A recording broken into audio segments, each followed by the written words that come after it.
जैसे ही शादी की पहली रात में कमरे में दाखिल हुआ, दिल की धड़कनें कुछ तेज थीं।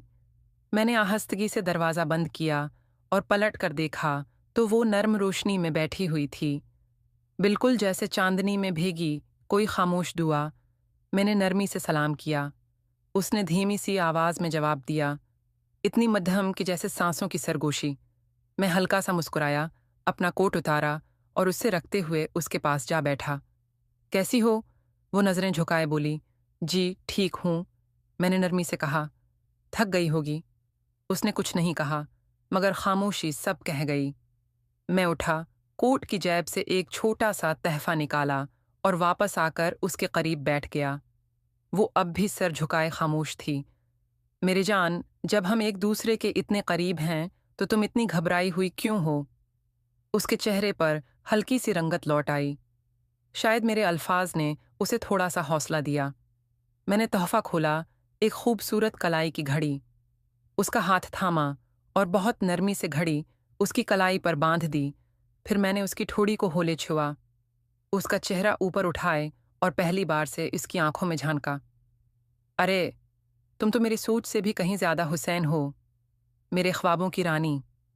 वो मुस्कुराई, मगर उसकी आंखों में कोई उन कही बात छिपी थी। मैंने कहा, चलो नमाज पढ़ लें। वो अपने लिबास की तरफ देखने लगी। मैं मुस्कुराकर बोला, चैंग कर लो, मैं इंतज़ार करता हूँ। जब वो वापस आए तो मैं बेअख्तियार हंस पड़ा।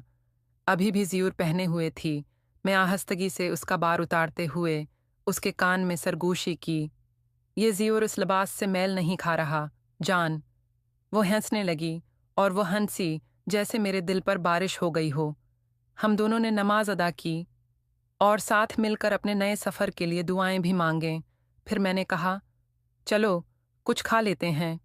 वो हचकचाई, लेकिन मैंने खुद खाना लगाना शुरू कर दिया। पहले तो वो खामोश थी, मगर फिर वो मुस्कुराने लगी, जैसे हर लम्हा मुझे समझने लगी हो। मैंने एक छींच चावल लेकर उसकी तरफ बढ़ा, या वो झचकी, मगर खा लिया और मुस्कुराई। तभी उसने धीमी आवाज़ में पूछा, आप मुझे कभी छोड़ तो नहीं देंगे? मेरी आंखों में नमी तैरने लगी। मैंने नज़रें चराएं, आंसू पूछे और फिर उसकी तरफ देखा। वो नज़रें झुकाए बैठी थी, जैसे अपने सवाल पर शर्मंदा हो। मैं मुस्कुराया और कहा, पागल, तुम तो मेरी जान हो, तुम्हें छोड़ दूंगा तो मैं खुद मुर्दा सा हो जाऊंगा। और नहीं। वो भी मुस्कुराई और बोली, लगता है मैं खाना खा चुकी हूँ, मैं हंसा नहीं हूँगा। अब ये सब भी ख़त्म करो।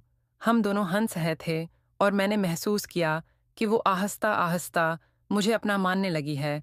ये सब देखकर दिल बोली, आप रहने दें, मैं कर लेती हूँ। मैंने आहिस्तगी से उसका हाथ थामा और उसे ले जाकर बेड पर बैठा दिया। वो मुस्कुरा रही थी। आप बैठ जाए ना, मैं कर लूँगी। मैं बोला, चुप करके बैठो, तुम थकी हुई हो। मैं भी उसके पास वा बोली, पहले आप पिएं। मैंने गिलास उसके लबों के करीब किया, जहाँ हल्की सी लिपस्टिक का निशान था। इसी निशान से घूंट लिया। वो फिर मुस्कुराई। मैंने गिलास रखा और नरमी से कहा, मुझे तुमसे एक ज़रूरी बात करनी है, मैं मुकम्मल सुकून मिलेगा। वो मेरी तरफ देखकर मुस्कुराई, आपके लिए तो जान भी हाजिर है। अब बस दिल से जागने की बात करें। और बस। इस जमले ने मीर अव्वल हमेशा के लिए जीत लिया। मैंने तकिए को उसके साथ रखा, खुद तेल लगाकर बैठ गया। वो भी अपने बालों में हल्का सा तेल लगाने लगी। जैसे ही वो पीछे हुई, मैंने नरमी से उसे अपनी तरफ खींचा और उसका सिर अपने कुंधे पर रख दिया। मैंने नरमी से बात शुरू की, मुझे ज़िंदगी में सिर्फ इज्जत और वफा चाहिए। क्या तुम मुझे ये दे सकती हो? वो थोड़ी देर खामोश रही, फिर धीरे से बोली, हाँ, कभी शिकायत का मौका नहीं दूंगी, तुम्हें अपनी रानी बनाकर रखूंगा। वो मुस्कुराई और बोली, ठीक है। मैंने आगे कहा, मेरी ज़िंदगी में सबसे ज़्यादा हक मेरे वालिदीन का है, लेकिन अब वो हक तुम्हारा भी है। तुम्हारे तर्ज अमल से मेरे वालिदीन की इज्जत बढ़ेगी और यही हमारी कामयाबी है। उसके चेहरे पर खुशी की लहर दौड़ गई, जैसे वो मेरे लफ्ज़ों की गहराई को बखूबी है समझ रही हो। फिर मैंने थोड़ा और करीब होकर कहा, तुम मेरे दिल में रहती हो और मैं तुम्हारे। जब हम एक दूसरे में समाये हों तो हमारे राज भी हमारे दरमियान रहने चाहें। वो सवालिया अंदाज में मुझे देखने लगी। मैं मुस्कुराया और बोला, ये घर जो कभी मेरा था अब हमारा है। यहाँ कोई तीसरा दखल न दे, चाहे वो अपने वालदेन क्यों न हों। वो हल्की सी नींद में, लेकिन इसके यहाँ कहने से मालूम हो रहा था कि दिल से मेरी बातों को कबूल कर चुकी है। मैं बात जारी रखी, ये सच है कि ज़िंदगी किसी नहक्सी से जड़ जाती है, मगर मेरी ज़िंदगी तुमसे शुरू हुई है और तुम पर ही ख़त्म होगी। मैं खामोश हुआ तो देखा वो गहरी नींद में जा चुकी थी। एक हाथ मेरे सीने पर, दूसरा अपने पास, और सर मेरे बाजू पर रखे हुए वो बेफिक्र सो रही थी। मैं उसे देखता रहा जैसे वक्त थम रही थी। मैं उसे देखता रहा जैसे वक्त थम गया हो। यकीन है कि वो बेफिक्र सो रही थी। मानो आज की रात मैंने सुकून की असल शक्ल को महसूस किया। 2 घंटे बाद वो अचानक जाग गई। मुझे देखा तो मैं मुस्कुरा उसे आहिस्ता से अपनी तरफ खींचा और सीने लगा लिया। वो घबराहट और खुशी दोनों इम्तजाजा से आहिस्ता से अपनी तरफ खींचा और सीने से लगा लिया। वो घबराहट और खुशी दोनों का इम्तजाज थी, लेकिन मैंने उसे आराम से सोने दिया। वक्त का पता ही नहीं चला।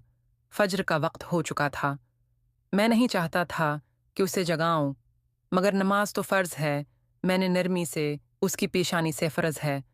मैंने नरमी से उसकी पेशानी से बाल हटाए और हल्के से उसके चेहरे को छुआ। जाने मन, नमाज का वक्त हो गया है। वो ऐसे चौंकी जैसे कोई कीमती चीज़ खो गई हो। घबराहट से नीचे देखने लगी और कहने लगी, आप